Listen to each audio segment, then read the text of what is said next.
உங்கள் வீட்டிலையும் சரி உங்ககிட்டையும் இருக்கக்கூடிய கண் திருஷ்டிகள் நீங்குவதற்காக நீங்கள் மாதத்தில் ஒரு முறையேனும் இந்த பரிகாரத்தை நீங்கள் செய்யுங்கள்.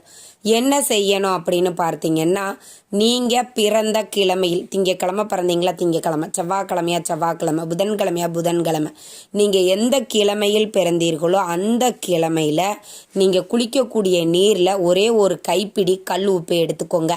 அந்த கல் உப்பை பக்கெட்டில் சேர்த்திட்டு அதற்கப்புறம் நீங்கள் குளித்து முடிச்சுட்டு உங்களுடைய அன்றாட வேலைகளை பார்க்கலாம்.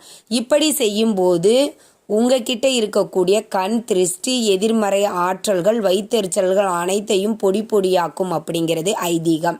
அதனால் மாதத்தில் ஒரு முறையாவது நீங்கள் இதை ட்ரை பண்ணி பாருங்கள். நிச்சயம் உங்களுக்கு அதற்கப்புறம் நடக்கக்கூடிய மாற்றங்களை கண்கூட நீங்களே பார்ப்பீங்க. ரொம்ப செலவு